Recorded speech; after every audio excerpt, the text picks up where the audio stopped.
Nous allons passer au moment de la prédication. Je voudrais inviter Madame Soum à venir. Je vais lire un passage de l'Exode. Moïse faisait paître les brebis de son beau-père Jéthro, prêtre de Madian. Il mena son troupeau au-delà du désert et parvint jusqu'à Horeb, la montagne de Dieu. L'ange de l'Éternel lui apparut dans une flamme au milieu d'un buisson. Moïse aperçut un buisson qui était tout embrasé et qui pourtant ne se consumait pas. Il se dit alors: je vais faire un détour pour aller regarder ce phénomène extraordinaire et voir pourquoi le buisson ne se consume pas. L'Éternel vit que Moïse faisait un détour pour aller voir, et il l'appela du milieu du buisson. « Moïse, Moïse, je suis là, répondit Moïse. Dieu lui dit: n'approche pas d'ici, enlève tes sandales, car le lieu où tu te tiens est un lieu sacré. Puis il ajouta: je suis le Dieu de tes ancêtres, le Dieu d'Abraham, le Dieu d'Isaac et le Dieu de Jacob. Alors Moïse se couvrit le visage, car il avait peur de regarder Dieu. L'Éternel reprit: j'ai vu la détresse de mon peuple en Égypte, et j'ai entendu les cris que lui font pousser ses oppresseurs. Oui, je sais ce qu'il souffre. C'est pourquoi je suis venu pour le délivrer des Égyptiens, pour le faire sortir d'Égypte et le conduire vers un bon et vaste pays, un pays ruisselant de lait et de miel. C'est celui qu'habitent les Cananéens, les Hittites, les Amoréens, les Phéréziens, etc. À présent, les cris des Israélites sont parvenus jusqu'à moi, et j'ai vu à quel point les Égyptiens les oppriment. Va donc maintenant, je t'envoie vers le Pharaon pour que tu fasses sortir d'Égypte les Israélites, mon peuple. Moïse dit à Dieu: qui suis-je, moi, pour aller trouver le Pharaon et pour faire sortir les Israélites d'Égypte? Je serai avec toi, lui répondit Dieu. Et voici le signe auquel on reconnaîtra que c'est moi qui t'ai envoyé. Quand tu auras fait sortir le peuple hors d'Égypte, vous m'adorerez sur cette montagne. Prions. Seigneur, illumine et éclaire notre intelligence et notre cœur afin que nous puissions recevoir de ton esprit maintenant une parole qui touche notre cœur. Amen. Nous avons ici un récit un peu connu parmi les chrétiens, même pour les enfants, c'est les buissons ardents, les buissons en feu. Et on nous dit que ce texte-là, c'est le texte de la conversion de Moïse. Même si parfois nous avons l'impression que Moïse appartenait à Dieu depuis qu'il est petit, parce qu'on connaît son histoire, mais c'est ici, 40 ans après sa naissance, qu'il va avoir une vraie rencontre avec Dieu. Ainsi comme Abraham, où l'ange du Seigneur est apparu à lui, ainsi comme Jacob, qui a eu ses combats avec l'ange du Seigneur. Maintenant, c'est Moïse qui verra l'ange dans le feu qui est sur un buisson. Vous connaissez l'histoire de Moïse, mais je pense qu'il vaut le coup de redire quelques mots sur son histoire. Moïse, qui a été sauvé des ordres de mort du Pharaon en Égypte, qui voyait les peuples hébreux grandir de plus en plus. Un Pharaon qui n'a pas connu Joseph, il se dit, bon, c'est très dangereux parce que déjà les gabarits des Hébreux ne sont pas les mêmes comme les Égyptiens. Les Égyptiens étaient un peu plus petits. Il avait peur, Pharaon, il avait peur que les Hébreux grandissent en nombre et en force, et qu'il fasse une révolution, une rébellion. Et pour cela, contrôle de nativité, et donc il va demander de tuer tous les garçons. C'est là que la mère de Moïse va sauver Moïse en les mettant sur un panier et sur le Nil. Et c'est là que Dieu prend la suite pour conduire Moïse, le bébé Moïse, jusqu'à la maison de la fille du Pharaon. La fille du Pharaon qui va avoir une affection pour cet enfant, va le prendre, va l'adopter. Et comme ça, Moïse va vivre 40 ans dans la cour égyptienne. Et après ça, Moïse s'intéresse pour ses origines. Il va visiter son peuple, le peuple hébreu, et c'est là qu'il voit la maltraitance d'un Égyptien sur un Hébreu. Et pour défendre cet Hébreu, Moïse va tuer cet Égyptien. Moïse avait peur. Il va fuir l'Égypte. Il va aller dans les déserts des Madians. Et là-bas, il va trouver un homme qui s'appelle Jéthro. C'est un berger. Et Moïse va apprendre le métier du berger. Il va aussi se marier avec la fille aînée de Jéthro. Et là, une nouvelle vie commence pour Moïse. Mais comme tout dans la vie, quand on semble être tranquille, c'est là que Dieu vient pour bouleverser joliment notre vie. Et Moïse, qui entend de paître les brebis de son beau-père, ses brebis à lui aussi, il va apercevoir un phénomène inhabituel, un buisson en feu qui ne se consume pas. Et donc, Moïse s'approche pour voir qu'est-ce que cela veut dire. Moïse, il était habitué au désert, n'est-ce pas? Il connaissait bien le désert. Il savait que des buissons en feu étaient quelque chose de normal. Pourquoi? Soit tonnerre, soit des phénomènes naturels. Par exemple, parfois, quand on parle du feu en Amazonie, on pense qu'il y a des gens qui mettent du feu. Non, c'est juste les effets chimiques qui font que la forêt prend feu. Parfois, des phénomènes naturels vont faire que des buissons au milieu du désert prennent feu.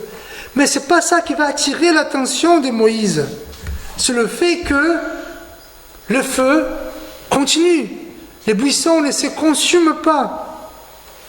Imaginez Moïse qui a vu la clarté du feu et dit, bon, voilà, c'est un autre buisson qui est en train de prendre feu, mais en train de faire des choses, en train de réfléchir, en train de regarder les brebis comme un bon berger, il se rend compte que le feu continue, ne s'éteigne pas. Et là, interpellé, Moïse ne peut pas ignorer l'événement.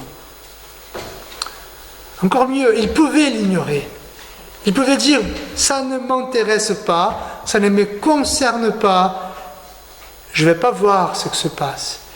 Mais Moïse, il était curieux, il voulait découvrir ce qui s'est présenté à lui. Dans notre vie, frères et sœurs, il y a toujours des choses qui sortent de l'ordinaire et attirent notre attention. Des choses qui nous appellent en dehors de la vie de tous les jours, de la routine quotidienne. Merci Seigneur pour la routine. Parfois on dit, surtout les nouvelles générations, ouais, la routine c'est fatigant. La routine c'est une bonne chose. Se réveiller, prendre le petit-déj, travailler, prendre le déjeuner, tout ça. Mais il y a des choses qui viennent tilter, qui viennent nous déranger, qui viennent se montrer au-delà de ce qui est la vie de tous les jours. Et nous appelons cela des buissons ardents de notre vie. Et c'est là que Dieu nous appelle, ou Dieu nous appelle, pour une conversion. Évidemment, en tant que chrétiens, nous avons plusieurs conversions. La première conversion, quand on décide d'aimer Jésus, qu'il nous a sauvés. Mais il y a d'autres conversions des habitudes que nous avions et que nous changeons, ainsi de suite. Il y a parfois dans notre vie des choses qu'on ne connaît pas la solution, qui restent en suspens jusqu'à ce que Dieu nous donne un sens. En général, nous ne pouvons pas simplement croire en Dieu par les arguments rationnels. Si vous partagez la foi avec quelqu'un que vous connaissez qui n'aimait pas Dieu, et si vous donnez tous les arguments de Saint Bernard, les arguments d'Aristote, les arguments modernes concernant l'existence de Dieu, on sait que ça n'est pas assez.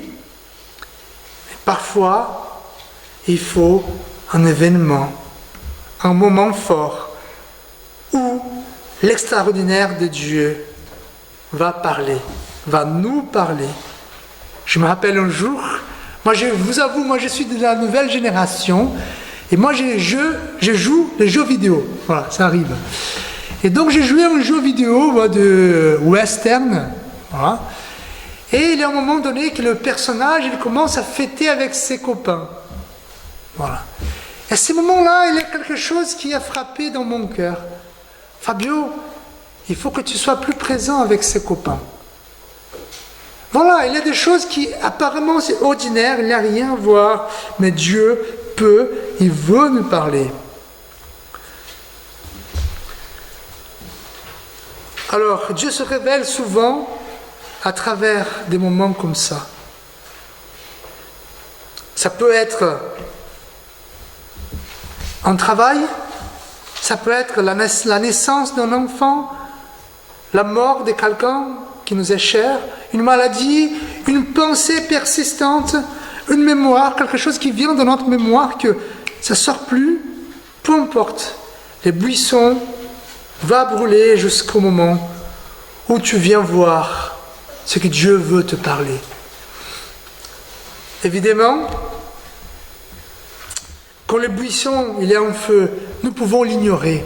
Nous pouvons dire non, je ne veux pas savoir ce qui se passe. Mais si nous venons, si nous posons des questions, Dieu va se révéler. Moïse n'a pas ignoré la nouveauté qui s'est présentée à lui. S'il avait détourné le regard du buisson ardent, peut-être que Dieu ne lui aurait jamais parlé. Et on peut se poser une question. Que nous arrive-t-il lorsque nous approchons du buisson ardent de notre existence? Et c'est là que Dieu va se révéler à Moïse. Ici, c'est où Moïse va connaître finalement Dieu. Dieu se révèle à lui à travers cet événement, se manifestant sous la forme d'un ange présent dans la flamme. C'est vrai que parfois on imagine seulement la flamme, mais le texte dit qu'il y avait un ange. Verset 2, l'ange de l'Éternel lui est apparu dans une flamme au milieu du buisson. Alors cette flamme symbolisait la présence de Dieu, comme nous avons lu par rapport à l'alliance que Dieu a conclue avec Abraham, ce feu, cette torche qui passait entre les animaux partagés. C'est la présence de Dieu. Constatant que Moïse s'approche, Dieu l'appelle par son nom. Ça montre que Dieu connaissait Moïse personnellement. Dieu ordonne que Moïse ne s'approche pas avant de retirer ses sandales. En fait, les sandales ici veut dire les points d'équilibre. La sandale était très importante pour pouvoir marcher, pour exécuter le travail, pour tenir bon sur ses pieds.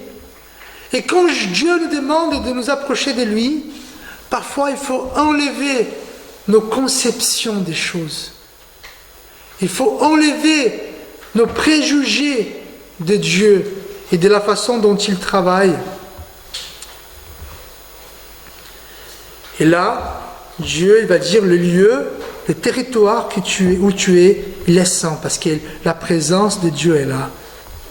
Dieu, il va se révéler, il va dire qu'il est le Dieu du père de Moïse, d'Abraham, d'Isaac, de Jacob. Qu'est-ce que Dieu est en train de dire là? Je suis le Dieu du passé, le Dieu dont tu as entendu parler depuis que tu me connais, mais je suis aussi ton Dieu à toi, le Dieu présent, le Dieu d'aujourd'hui.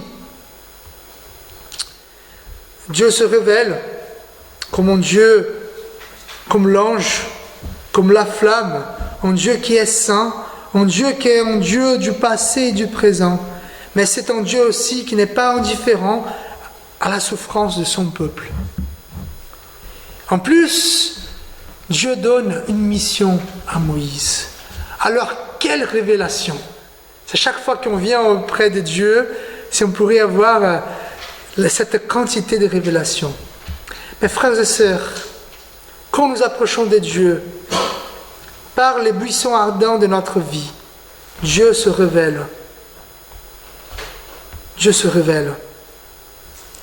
Alors, évidemment, pour que Dieu se révèle, il faut qu'on se dérobe de nos convictions, de nos certitudes. Parfois on pense que Dieu est comme ci, nous avons entendu que Dieu est comme ça. Parfois nous venons avec beaucoup de choses déjà, beaucoup de choses préalables par rapport à Dieu. Mais Dieu nous appelle afin qu'on enlève toutes ces choses-là pour qu'il puisse parler. Évidemment, il y a des révélations qui sont personnelles à vous, qui ne concernent pas aux autres. Et Dieu, il nous parle. Mais il y a aussi des révélations standards, qu'on appelle éternelles. Et nous pouvons voir par rapport à ce que Dieu a montré à Moïse. D'abord et avant tout, Dieu est un feu qui brûle sans avoir besoin de quoi que ce soit.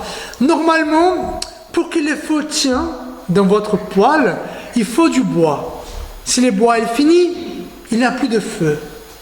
Et dans cette révélation de Dieu, normalement, c'est le feu qui dépend du buisson. Dès que le buisson est fini, il n'y a plus de feu. Mais c'est au contraire, le feu dans cette révélation n'a pas besoin du buisson. Dieu est un pouvoir indépendant de toute création et de toute créature. Donc si Dieu vous appelle, c'est pas parce qu'il a besoin de vous, c'est pas parce qu'il a besoin de moi. Dieu est tout puissant en lui-même. C'est intéressant parce que dans un élément tout fragile, Dieu peut venir et montrer sa puissance. C'est pour ça que n'ignorez pas les événements de votre vie. Pourquoi? Parce que Dieu il veut se révéler à vous. Autre chose, que ça c'est clair pour nous, Dieu il est assez puissant, il pouvait résoudre tous les problèmes du monde avec un claque de doigts. Il pouvait faire ça, mais il veut nous utiliser, il veut partager ses plans avec les êtres humains. Dieu pouvait arrêter la guerre entre l'Angleterre et la France quand il voulait, mais il a choisi une femme, Jeanne d'Arc, pour arrêter cette guerre. Une femme, c'était assez compliqué d'être femme à cette époque-là. C'est comme ça que Dieu travaille. Nous voyons que Dieu nous donne une mission qui est normalement très difficile. Soit enlever des enfants, je le sais, c'est difficile, mais c'est une mission donnée par Dieu. Parfois en mariage, parfois Dieu vous demande de sortir d'un deuil, parfois Dieu vous demande de faire face à une maladie. Une chose c'est clair, Dieu se révèle quand nous sommes attentifs à lui. Après, ne dites jamais que Dieu est indifférent à votre réalité. Ah mais Dieu, il y a tant de choses à faire. Dieu ne veut pas s'occuper de mes affaires. Je suis tout petit, Dieu ne s'importe pas avec moi. Dieu ne regarde pas mes problèmes, Dieu m'a abandonné. Au lieu de dire cela, il faut que nous disions plutôt que nous sommes indifférents à la présence de Dieu dans notre vie. Au lieu de dire que Dieu est indifférent à notre réalité, disons plutôt que nous sommes indifférents à sa présence. Dieu se révèle dans les petites et grandes choses dans notre vie. Mais peut-être nous sommes trop concentrés sur nous-mêmes, sur notre travail, sur notre argent, sur nos problèmes, que nous ne sommes pas prêts à entendre la voix de Dieu, à voir les buissons ardents dans notre vie, pour aller voir qu'est-ce que Dieu veut me parler par ces buissons qui ne se consument pas.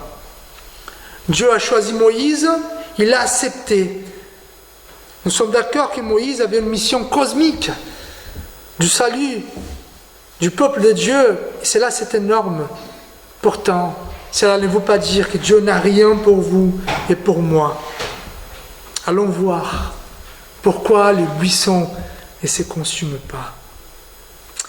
Tout est merveilleux, n'est-ce pas? Dieu se révèle, Dieu qui nous appelle, mais être devant Dieu est toujours un grand problème pour nous.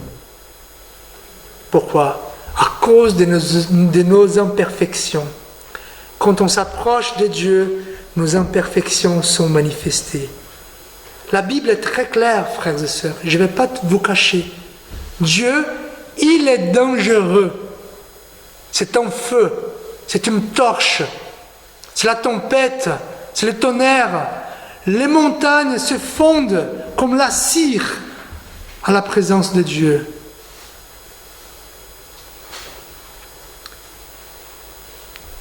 Si la révélation de Dieu est une belle chose, n'oublions pas pour autant que Dieu est en feu et nous sommes tout petits.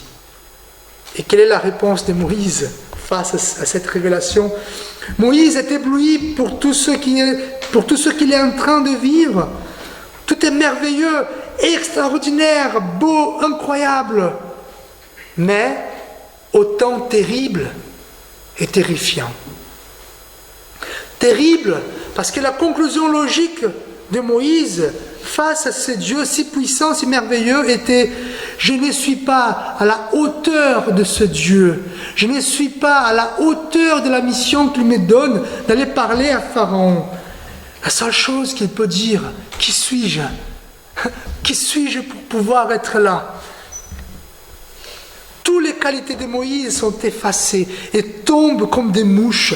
Moïse parlait toutes les langues. Moïse connaissait les astres. Moïse connaissait l'étiquette. Moïse savait parler. Moïse. Et tout cela tombe comme des mouches en présence de Dieu.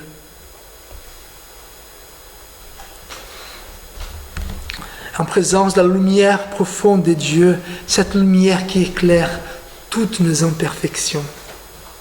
Et parfois, moi, Fabio, je vois des buissons qui ne se consument pas. Et moi, je ne veux pas voir. Pourquoi? Parce que j'ai peur.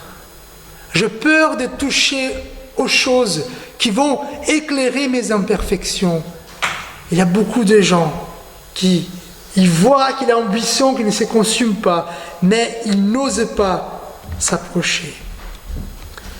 Mais quand nous sommes en présence de Dieu, sa lumière éclaire notre vie au point de révéler tous les recoins obscurs de notre existence. Notre malhonnêteté, notre paresse, notre mensonge, notre orgueil, notre envie. Et la seule question qu'on peut nous poser: puis-je rester vivant en présence d'un Dieu 3 fois saint? Je vais vous donner un exemple. Imaginez que vous êtes un jardinier. Et dans votre jardin, toutes les fleurs sont jolies. Et vous êtes célèbre pour être les meilleurs jardiniers du coin. Voilà, tout est fleuri, merveilleux, les plantes, les fleurs. Voilà. Mais il y a un petit souci. Il y a une fleur qui ne fleurit jamais. Tu as tout fait pour que cette fleur fleurisse. Imaginez que cette fleur aurait une pensée, une conscience.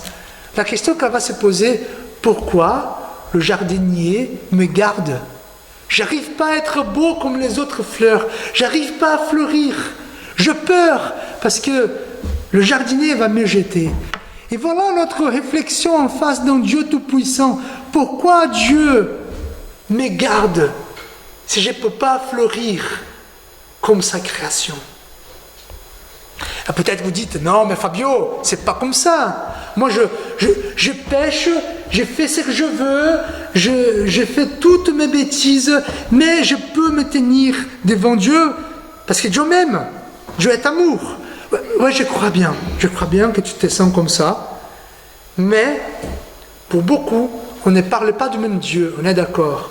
Pourquoi ? Parce que nous sommes dans une société du consumérisme. Ça veut dire quoi ?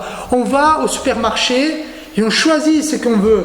On prend ce qu'on veut, ce qu'on ne veut pas. On prend des articles, on dit bon, ça c'est A, ça c'est C, donc on choisit ce qu'on veut.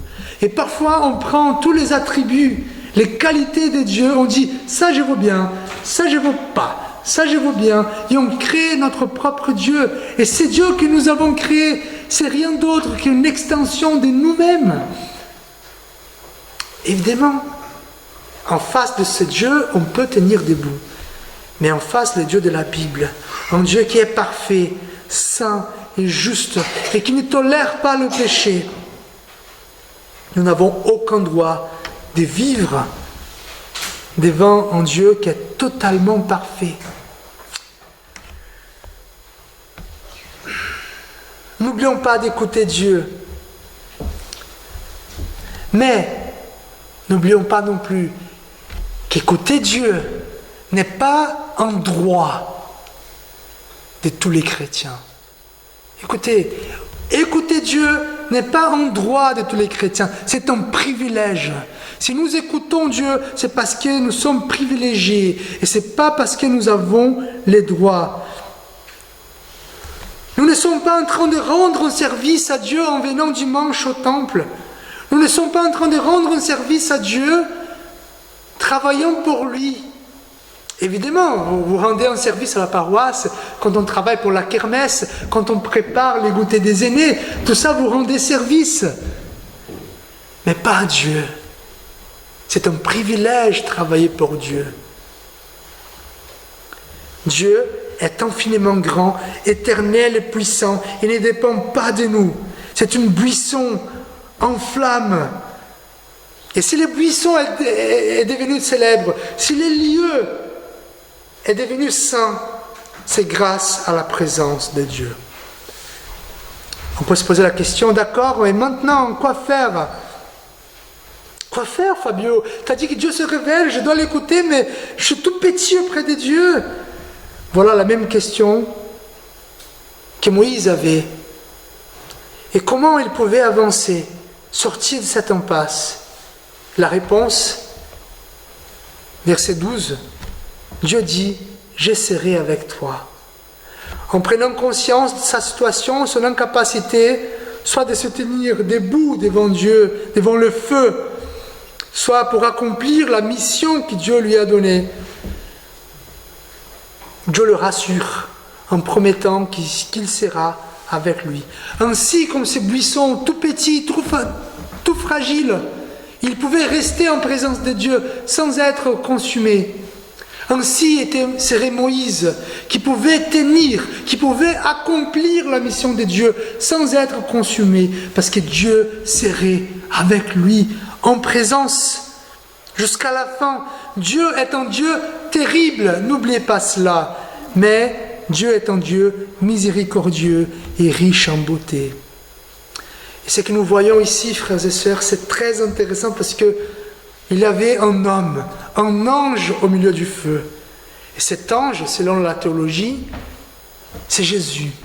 Le même ange qui était à la fournaise ardente avec les amis de Daniel. Le même ange qui était dans la fossée des lions avec Daniel. Cet ange qui empêche que nous soyons consumés. Et cet ange, c'est Jésus-Christ.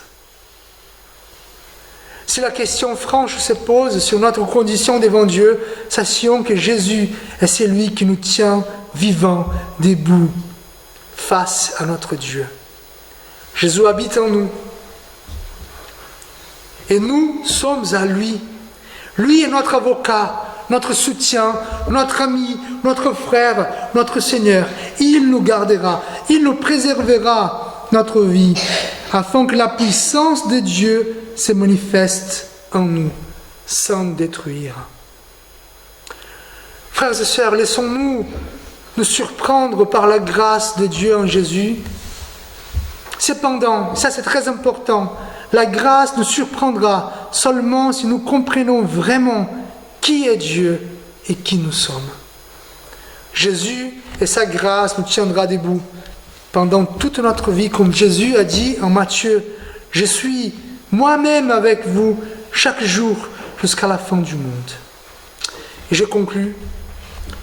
Dieu se manifeste et intervient dans votre vie. Ça, c'est une vérité, c'est un principe. Dieu se révèle et intervient dans votre vie. C'est un appel à votre cœur. Ne laissez pas le bruit du monde étourdir votre curiosité. Va voir Dieu. Non pas le Dieu qui vous avait créé, le Dieu de la Bible, le vrai, le feu. Permettez que Dieu vous donne une mission qui changera votre vie. Attention, en face de Dieu, tremblez et craignez, car oui, nous sommes tout petits, mais n'oubliez jamais que même tout petit, Jésus nous aime et nous garde. Il a payé le prix. Je vous invite à la prière. Seigneur notre Dieu, merci parce que nous pouvons tenir bon, tenir debout en face, en ta présence. Aide-nous, Seigneur, à croire en Jésus-Christ, notre Sauveur. Aide-nous à croire que tu veux nous parler. Et aide-nous, Seigneur, à t'obéir, coûte que coûte. C'est par la puissance de ton Esprit que nous te prions. Amen. Et nous voulons